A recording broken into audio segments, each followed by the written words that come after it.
Feng Xia is from northern China, not the most sophisticated areas in China, more a traditional woman who used to work in a factory organizing the workers for their entertainment, dance parties, and she immigrated to Montreal 14 years before we meet her in the film. I think more for the future of her children than for herself. She and her husband built up their lives in Montreal, owning a convenience store and having a comfortable house, two beautiful children. Except there was a deeply buried secret that she is a homosexual person who's been repressing her desires to the degree of almost having forgotten who she actually is.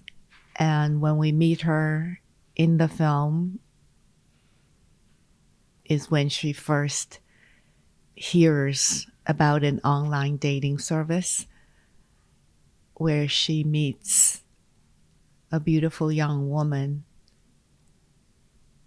And in this one summer of her life, she will have her last chance to at least be herself once for that one intoxicating summer, for the freedom, for being herself. There's also a heavy price to pay for the family that she has built and loved and still loves. So this film is about being yourself and carry out your responsibilities and duties, and to have two conflicting loves in your life. That's what she is about.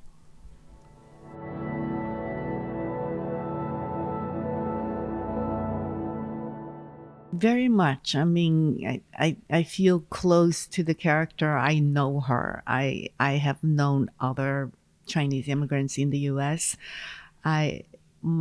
For instance, my youngest aunt in China, she was a doctor, a medical doctor, pediatrician. And when she came to the United States, she couldn't be a doctor. As a matter of fact, her first job was to be Oliver Stone's babysitter.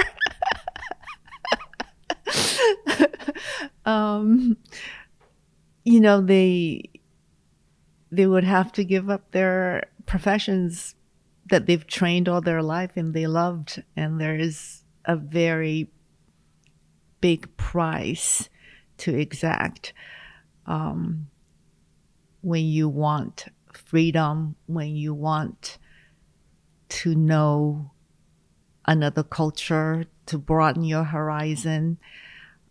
There is a price to pay, and I fully understand that price.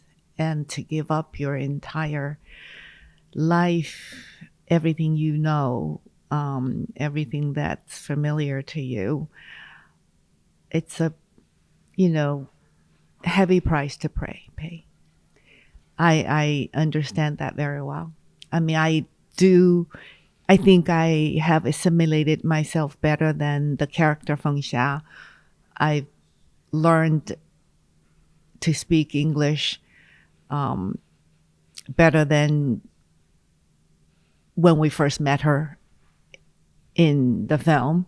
And she's never really done anything else other than just helping the husband to run this convenience store.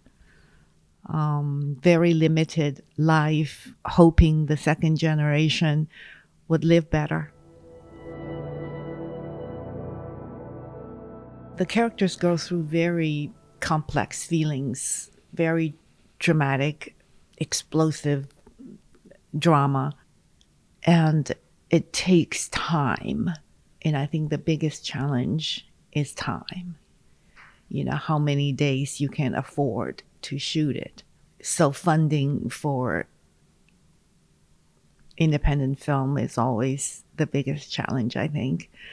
Oftentimes when we have important scenes to do, and we would have one take sometimes. And so that would be the biggest challenge. Well, it's so long ago. It's almost like the last of my last life or something. I remember, of course, Josie Packard wasn't called Josie Packard when I first read the script. She was written for another actress to play, and she was supposed to be Italian. So I'm very lucky that David Lynch is open-minded enough. He was open-minded that this character could be anybody else as long as it's the same element of this exotic element in a very incestuous little town where everyone seemed to know everyone, and also everyone seemed to be sleeping with everyone else. And so she is this mystery. She is the mystery woman. You don't know where she's from. You kind of guess where she's from, but you had no idea the depth of her past. And so for that element, she could obviously be Chinese. And so I think I am lucky. I only read the pilot when we had the meeting, and then slowly Josie Packard surprises me every time I read a new script. You know, I would imagine I said, oh, this is what she is. And then the next script I read, I'll like, oh, it's different. And then the third script I read, oh, so she was faking it that time. It's interesting that way also, that you discover the characters just really, you know, a little while before the audience discovers her. It's interesting to play a character like that. You don't know where she will develop into, and her past that you assumed would actually be a fake one, that she actually lied. You didn't know, and then you realize, oh, okay, then she's a very good, very proficient liar, that there was something else about her. So I discovered Josie Packard, yeah, I would say like a month, 2 months before the audience does, yeah. I loved cinema, obviously. I started acting when I was 14, and so it was very young. Before I only saw a few movies before that. We grew up in an environment where we didn't have much entertainment, and films were a major tool for propaganda. Even that, we didn't have many movies growing up. We repeatedly would see a few movies. We could recite all the dialogues in it. We would repeatedly see like maybe 5, 6 movies that made great impression on us. It wasn't until later, after I already started making films,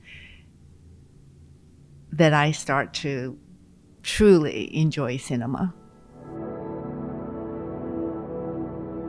Well, I think the US movie that I saw before I left left China for the US, was a film called Julia. It's Jane Fonda, I think Vanessa Redgrave, I think. I remember because the film is about to revolutionary women. And I was just shocked that revolutionary women could be like that. Nothing like what I thought the revolutionaries, like I was trained to be, should look like or behave like. They felt so bourgeois to me. That was my only sort of knowledge of America. That was, I think the film was set in World War II, so it wasn't really the America I met when I landed.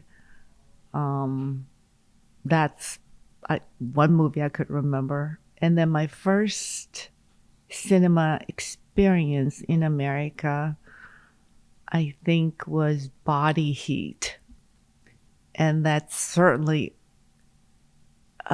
knocked me out, opened my eyes like, oh, you know, movie heroes could be like that. They're complete anti-heroes. Indelible in my memory, Body Heat. The second film I saw, I think, was Chariots of Fire when I landed in the US. These were the two first films that I saw. And both, in their different ways, were completely exhilarating to me. Obviously, then I see a lot of other films that I wouldn't remember which ones that I saw next, or, yeah.